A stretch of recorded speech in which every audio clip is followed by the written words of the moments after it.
안녕하십니까, 정인태입니다. 경기 침체 속 하나둘 생을 포기하는 서민들, 참 가슴 아픈 일이 아닐 수가 없습니다. 작년부터 급격한 금리 인상이 부작용이 더 크다, 장점보다는 부작용이 더 크다라는 것을 계속 말씀을 드렸습니다. 그래서 일본은 마이너스 금리를 유지했고 중국도 계속 금리를 내리다가 동결하는 것을 반복했습니다. 그게 왜냐하면은 급격한 금리 인상으로 얻을 것보다는 잃을 게 더 많기 때문입니다. 그런데 우리나라는 계속해서 미국만 따라 하다가 결국에는 가계와 기업이 붕괴되고, 지금 수출 중심 국가가 수출도 완전히 위기를 겪고 있는, 아무런 전략과 대응이 없는 그러한 상황.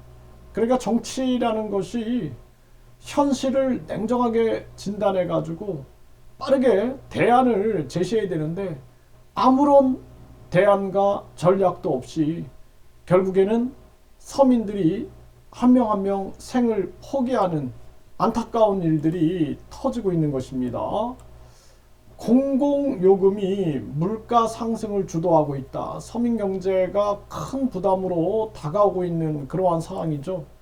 그러니까 공공요금을 계속 이렇게 올리는 것이 위험한 겁니다. 진짜 오늘도 70대 한 어르신이 하시는 얘기가, 가스비가 30만 원이 넘게 나왔다라는 거예요. 30만 원이. 그러니까 완전히 월세 낼 돈도 없는데 가스비가 그렇게 나오니까 절망 속에 빠져 있는 겁니다. 절망 속에. 이게 현실인 거예요, 현실. 이거를 정치권들이나 기득권들은 그게 뭐 30만 원이 대수야 이렇게 생각을 하는 거죠.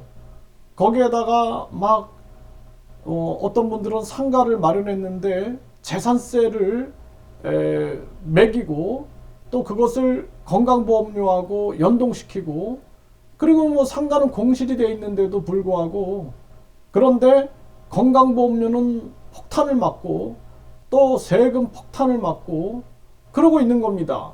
그러니까 얼마나 절망 속에 빠지겠어요 지금. 그러니까 국민들이 완전히 경제가 폭망한 상황, 이걸 가지고 그냥 우크라이나 러시아 전쟁 때문에 그래, 미국이 금리를 올려서 그래, 이거 굉장히 무책임한 발언이죠. 남 탓하는 거예요, 남 탓. 전략이 있어요, 전략이. 어떻게 이 위기 속에서 우리 국민들을 구해낼까, 전략이 있어야 되는 거죠.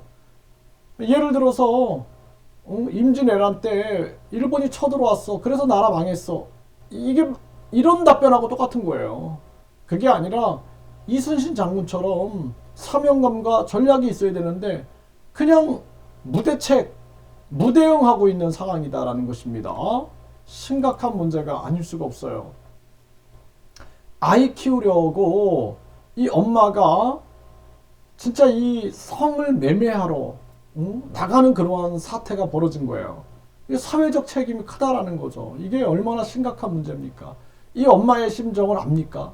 이 자녀의 심정을 아냐라는 거예요. 정치꾼들이. 정말 심각합니다. 네. 그래서 엄마는 분유값을 벌려고 성을 매매하러 나간 거고, 홀로 남겨진 아이는 숨졌다라는 것이죠. 심각한 문제죠. 또 이 세영교 인근 실종 40대 3주 만에 숨진 채 발견됐다는 거예요. 많은 사람들이 생을 포기하는 거예요. 닷새 만에 또 인천 빌라에서 60대 기초 수급자가 숨진 채 발견된 거예요.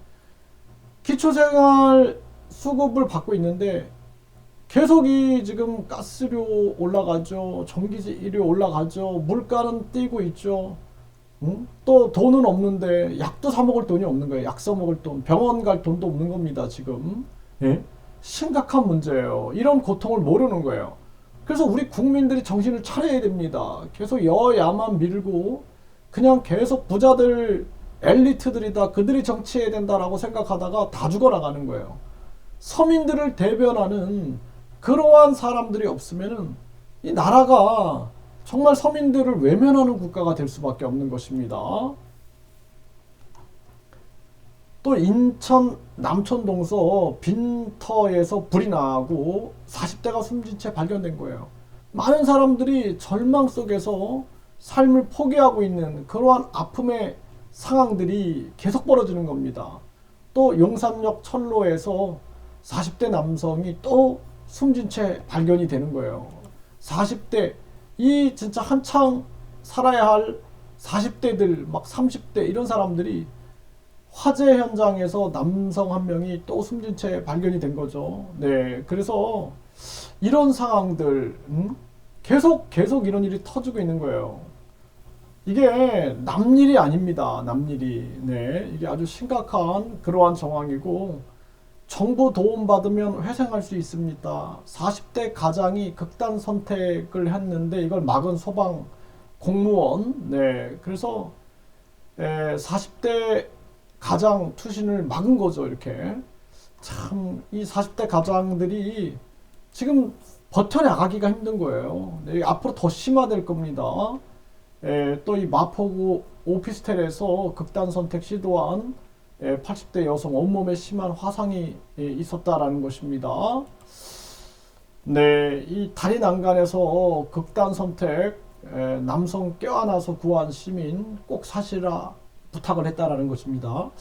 가슴이 아픕니다. 네, 그래서 39세에 떠난 누나가 떠올라서 이 악물고 버텼다라는 거예요. 두 차례 놓칠 뻔했는데 누나를 생각해가지고 네, 살고 싶어도 못 사는 사람이 있으니 부디 열심히 살아달라. 이러한 지금 정황입니다. 네, 사천대교에서 투신 사건이 발생되고 60대 남성이 극단 선택의 추정이 된다. 이러한 상황들.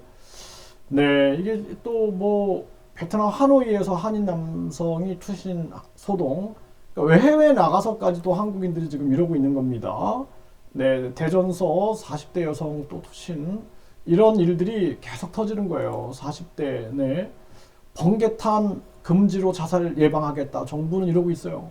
투신 막으려고 한강 다리 없애라. 이런 얘기를 하고 있는 겁니다. 네, 이 뭐 여기서 투신한다고 여기다가 드럼통 갖다 놓고 번개탄으로 사람들이 자살한다고 번개탄 사용 금지를 하고 이게 지금 나라고 이게 정부냐 이런 생각을 안 할 수가 없습니다. 그래서 지금 참 심각한 문제인 거예요. 진짜 이게 보통 문제가 아닙니다. 급격한 금리 인상으로 압박을 받고 있고 많은 본인이 살고 있는 집들이 경매에 막 넘어가고 절망에 빠지는 거예요. 자영업하고 살고 있는데 기업들이 막 붕괴되고 이러한 현실들 이런 것들을 정치권들이 모르고 계속 정치권들은 권력 다툼에만 눈이 멀어 있는 거죠. 해법은 딱 하나밖에 없습니다. 국민들이 빨리 깨어나서 국민 투표 시민 발안제 그리고 국회 해산 국민 투표제 국회의원 국민 소환제를 외쳐서 정치인들이 국민을 두려워하게 만들고 국민을 위해서 일하게끔 만드는 그러한 사회 시스템을 만들지 않으면 계속 이런 일이 반복이다. 앞으로 이게 더 심화될 겁니다. 이제 3월이 되는데 이 지금 이제 3월, 4월, 5월 이때 더 많은 사람들의 이 절망의 소식들이 들려올 겁니다. 생각만 해도 가슴이 너무나 아픕니다.